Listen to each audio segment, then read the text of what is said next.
আসসালামু আলাইকুম। আপনারা শুনছেন সংবাদ শিরোনাম। সকালের মধ্যে ঢাকা সহ ১৯ জেলায় ৬০ কিলোমিটার বেগে ঝড়ের পূর্বাভাস।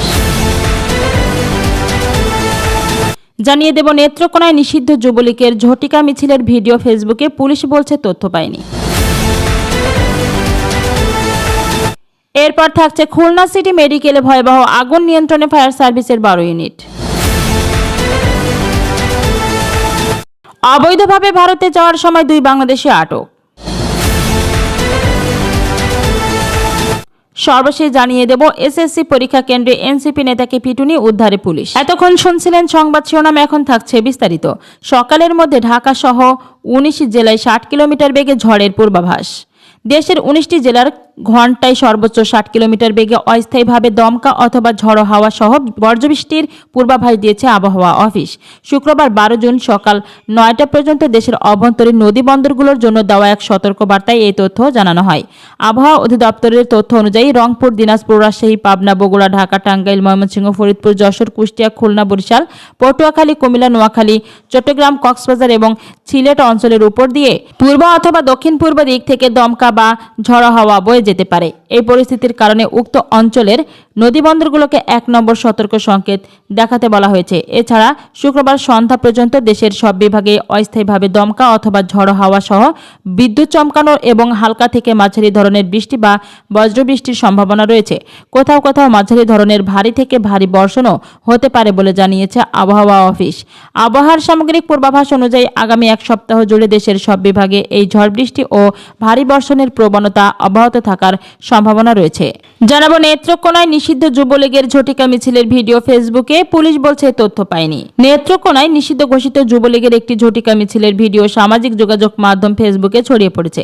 বৃহস্পতিবার ১১ জুন বিকেল ৫:৩০টার পর ৫৩ সেকেন্ড দৈর্ঘ্যের ভিডিওটিতে বিভিন্ন মাধ্যমে প্রচার হতে শুরু হয়। স্থানীয় বাসিন্দাদের দাবি, বৃহস্পতিবার সকাল ৬:৩০টার দিকে নেত্রকোনা সদর উপজেলার বাইপাস সড়কে মেদনী ও সিংহের বাংলা ইউনিয়নের মধ্যবর্তী এলাকায় মিছিলটি অনুষ্ঠিত হয় বলে জানিয়েছে স্থানীয় বাসিন্দারা। তবে পুলিশ বলছে তারা এমন কোনো ঘটনার তথ্য পায়নি। বিষয়টি খতিয়ে দেখা হচ্ছে। যুবলীগের ভেরিফাইড ফেসবুক পেজ থেকে শেয়ার করা হয়েছে। ৫৩ সেকেন্ডের ওই ভিডিওটিতে দেখা যায় ২০ থেকে ২৫ জন নেতাকর্মীর ব্যানার নিয়ে মিছিল করছেন। ব্যানারের লেখা, গ্যাস নাই, বিদ্যুৎ নাই, এক রাষ্ট্র কার ভাই। গ্যাস নাই, বিদ্যুৎ নাই, এই রাষ্ট্র কার ভাই। মিছিলে প্রায় প্রত্যেকের মুখে মাস্ক দিয়ে ঢেকে রেখেছেন। ভিডিওটিতে বিভিন্ন স্লোগান শোনা গেছে। এর মধ্যে আছে আওয়ামী লীগের নিষিদ্ধ মানি না, মানব না, শেখ হাসিনা আসবে, বাংলাদেশ হাসবে, তেল গ্যাস বিদ্যুৎ নাই, এই সরকারের দরকার নাই ও আমরা সবাই মুজিব সেনা, ভয় করে না বুলেট মামা। স্থানীয় ও দলীয় সূত্রে জানা গেছে, বৃহস্পতিবার সকাল ৬:৩০টার দিকে হঠাৎ কয়েকজন তরুণ ও যুবক জড়ো হয়ে বাইপাস সড়কে মিছিল শুরু করেন। নাম প্রকাশ না করার শর্তে এক ব্যক্তি বলেন, অংশগ্রহণকারীরা প্রায় ৪ মিনিটে মিছিল করে তারা দ্রুত সরে যান। এ সময় সড়কে দিয়ে কয়েকটি ইজি বাইক চলছিল, তবে কোনো ধরনের অপ্রীতিকর ঘটনা ঘটেনি। এ বিষয়ে নেত্রকোনা মডেল থানার ভারপ্রাপ্ত কর্মকর্তা ওসি আল মামুন সরকার বলেন, পুলিশ এ ধরনের কোনো মিছিলের খবর পায়নি। তার ধারণায় এটি পুরনো ভিডিও হতে পারে, যা ছড়িয়ে বিভ্রান্ত তৈরি করা হচ্ছে। তবে বিষয়টি তদন্ত করে দেখা হচ্ছে। সংশ্লিষ্ট ব্যক্তিদের বিরুদ্ধে আইনি ব্যবস্থা নেওয়া হবে। জানিয়ে দেব খুলনা সিটি মেডিকেলে ভয়াবহ আগুন নিয়ন্ত্রণে ফায়ার সার্ভিসের ১২ unit. Khulna city medical college হাসপাতালে ভয়াবহ অগ্নিকাণ্ডের ঘটনা ঘটেছে। বৃহস্পতিবার ১১ জুন রাত ৯:৩০টার দিকে এই অগ্নিকাণ্ডের ঘটনা ঘটে। খবর পেয়ে ইতিমধ্যে ঘটনাস্থলে পৌঁছে আগুন নিয়ন্ত্রণে কাজ করছে ফায়ার সার্ভিসের ১২ ইউনিট। এদিকে আগুন লাগার খবর ছড়িয়ে পড়ার সঙ্গে সঙ্গে হাসপাতালে থাকা রোগী ও তাদের স্বজনরা আতঙ্কিত হয়ে বাইরে ছুটে আসছেন। অনেকে এখনও হাসপাতালের মধ্যে আটকে আছেন। ফায়ার সার্ভিসের সদস্য আগুন নিয়ন্ত্রণে কাজ করছে। হাসপাতালের একটি সূত্র জানিয়েছে, জেনারেটর থেকে আগুনের সূত্রপাত ঘটে। পরে আগুন হাসপাতালের বিভিন্ন জায়গায় ছড়িয়ে পড়ে। ফায়ার সার্ভিস জানিয়েছে, রাত ৯:৩৫ দিকে সিটি মেডিকেলের নিচতলায় আগুনের খবর পাওয়া যায়। এর ৫ মিনিটের মাথায় ঘটনাস্থলে যায় ফায়ার সার্ভিস। বর্তমানে ১২টি ইউনিট আগুন নিয়ন্ত্রণে কাজ করছে। খুলনা ফায়ার সার্ভিসের senior station officer Ariful Islam বলেন, আমরা আগুন নিয়ন্ত্রণে কাজ করছি, তবে আগুনের ঘটনায় রাত ১১টা পর্যন্ত হতাহতের বিষয়ে কোনো তথ্য পাওয়া যায়নি। প্রত্যক্ষদর্শীরা জানান, রাতে খুলনা সিটি মেডিকেল কলেজ ও হাসপাতালের আগুনের খবর পেয়ে ঘটনাস্থলে এসেছে ফায়ার সার্ভিস। তাদের সঙ্গে পুলিশ ও স্থানীয়রা আগুন নেভানোর কাজে অংশ নিচ্ছেন। হাসপাতালে থাকা রোগী ও তাদের স্বজনরা আগুন লাগার পর আতঙ্কিত হয়ে বাইরে ছুটে আসছেন। এবার জানিয়ে দেব, অবৈধভাবে ভারতে যাওয়ার সময় ২ বাংলাদেশি আটক।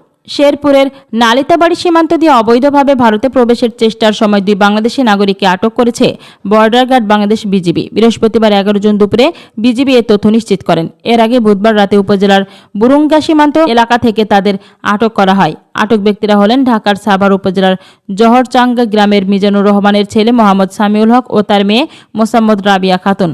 বিজিবি জানায়, গেল রাতে ময়মনসিংহ ব্যাটালিয়ন 39 বিজিবির আওতায় 12 বিওপির একটি টহল দল সুবেদার মনিরুজ্জামানের নেতৃত্বে সীমান্ত এলাকার নিয়মিত টহল কার্যক্রম পরিচালনা করে। এ সময় সীমান্ত পিলার 1112 থেকে প্রায় 1000 গজ বাংলাদেশের অভ্যন্তরে বুরুঙ্গা এলাকা দিয়ে অবৈধভাবে ভারতে যাওয়ার চেষ্টার সময় তাদের আটক করা হয়। পরে প্রাথমিক জিজ্ঞাসাবাদ শেষে আটক 2 বাংলাদেশিদের বিরুদ্ধে বিজিবি বাদী হয়ে নালিতাবাড়ি থানায় মামলা দায়েরের পর হস্তান্তর করা হয়েছে। বিজিবি জানিয়েছে, সীমান্ত এলাকায় অবৈধ অনুপ্রবেশ ও যাতায়াত রোধে বিজিবির টহল ও নজরদারি কার্যক্রম অব্যাহত রয়েছে। নালিতাবাড়ি থানার এসআই হান্নান ঘটনার সত্যতা নিশ্চিত করে বলেন, গ্রেপ্তারকৃতদের শেরপুর আদালতে পাঠানো হয়েছে। সর্বশেষ থাকছে এসএসসি পরীক্ষা কেন্দ্রে এনসিপি নেতাকে পিটুনি, উদ্ধারে পুলিশ। ফরিদপুরের ভাঙ্গায় এসএসসি ব্যবহারিক পরীক্ষা চলাকালে পরীক্ষার্থীদের গালাগাল ও মারধরের অভিযোগে উপজেলা এনসিপির আহ্বায়ক মোহাম্মদ আশরাফুলকে অবরুদ্ধ করে রাখার ঘটনা ঘটেছে। এ সময় আশরাফকে লক্ষ্য করে ইট পাটকেল নিক্ষেপ করে পরীক্ষার্থীরা। ইটের আঘাতে স্কুলের প্রধান শিক্ষক অরুণ চন্দ্র দত্ত সহ কয়েকজন শিক্ষক আহত হওয়ার খবর পাওয়া গেছে। বৃহস্পতিবার 11 জুন সকালে ফরিদপুরের ভাঙ্গা উপজেলার পৌর সদরের গাজী শামসুন্নেসা বালিকা উচ্চ বিদ্যালয় এসএসসি পরীক্ষা কেন্দ্রে এই ঘটনা ঘটে। খবর পেয়ে পুলিশ ঘটনাস্থলে পৌঁছে সেখানকার পরিস্থিতি নিয়ন্ত্রণে আনে এবং কেন্দ্র সচিবের কক্ষে অবরুদ্ধ থাকা ভাঙ্গা উপজেলা এনসিপির আহ্বায়ক মোহাম্মদ আশরাফকে উদ্ধার করে থানায় নিয়ে আসে পুলিশ। কেন্দ্র সচিব ও পরীক্ষার্থীদের সঙ্গে কথা বলে জানা গেছে, সকালে ব্যবহারিক পরীক্ষা শুরু হওয়ার আগেই এনসিপি নেতা মোহাম্মদ আশরাফ তার হবু স্ত্রীকে সঙ্গে নিয়ে পরীক্ষা কেন্দ্রে প্রবেশ করেন। একই রুমে পরীক্ষা দিচ্ছিলেন বিজ্ঞান বিভাগের শিক্ষার্থী সাজিদ ইসলাম সহ তার কয়েকজন সহপাঠীরা। তারা এনসিপি নেতাকে তার স্ত্রীকে পরীক্ষার সহায়তায় করার জন্য প্রতিবাদ শুরু করে। এ সময় আশরাফ নিজের দলীয় পরিচয় দিয়ে তার ক্ষমতার অপব্যবহার করেন। এর প্রতিবাদ করায় শিক্ষার্থীদের গালাগাল সহ ধাক্কা দেন। এক পর্যায়ে পরীক্ষার্থী সাজিদ ইসলামের গায়ে হাত তোলেন। এর প্রতিবাদে সকল পরীক্ষার্থী পরীক্ষা দেওয়া বন্ধ করে রুম থেকে বেরিয়ে যান। পরে তারা আশরাফকে লক্ষ্য করে ইট পাটকেল নিক্ষেপ সহ বিক্ষোভ করতে থাকে। পরিস্থিতি বেগতিক হয়ে পড়লে দৌড়ে কেন্দ্র সচিবের কক্ষে আশ্রয় নেন এনসিপি নেতা আশরাফ। পরিস্থিতি নিয়ন্ত্রণে আনতে স্কুলের প্রধান শিক্ষক সহ কয়েকজন শিক্ষক এগিয়ে এলে ইটের আঘাতে আহত হন প্রধান শিক্ষক সহ কয়েকজন শিক্ষক। আহত প্রধান শিক্ষক অরুণ চন্দ্র জানান, শিক্ষার্থীদের সঙ্গে এনসিপির আহ্বায়ক মোহাম্মদ আশরাফের সঙ্গে বাকবিতণ্ডা শুরু হওয়ার এক পর্যায়ে ইটের আঘাতে আহত হয়েছে। পরে পুলিশকে খবর দিলে ঘটনাস্থলে পুলিশ পৌঁছে সেখানকার পরিস্থিতি নিয়ন্ত্রণে আনে এবং অবরুদ্ধ আশরাফকে উদ্ধার করে থানায় নিয়ে যায়। ঘণ্টাখানেক পর পরিবেশ শান্ত হলে পুনরায় পরীক্ষা শুরু হয়। ভাঙ্গা থানার ওসি মিজানুর রহমান জানান, খবর পেয়ে ঘটনাস্থলে পুলিশ পৌঁছে সেখানকার পরিস্থিতি নিয়ন্ত্রণে আনতে সক্ষম হন। এনসিপির আহ্বায়ক মোহাম্মদ আশরাফকে উদ্ধার করে থানায় নিয়ে আসা হয়। পরবর্তীতে তাকে তার পরিবারের জিম্মায় ছেড়ে দেওয়া হয়। স্কুল কর্তৃপক্ষ অভিযোগ দিলে বিষয়টি তদন্ত সাপেক্ষে আইনি ব্যবস্থা নেওয়া হবে। তবে আশরাফ গণমাধ্যমের কাছে দাবি করেন, তিনি কেবল হবু স্ত্রীকে পরীক্ষার হলে পৌঁছে দিতে গিয়েছিলেন। সেখানে ছাত্রলীগের কিছু কর্মী যারা পরীক্ষা দিতে এসেছিল তারা আমার হবু স্ত্রীকে ইফটিজিং করে। আমি প্রতিবাদ করায় তারা আমার উপর চড়াও হয়।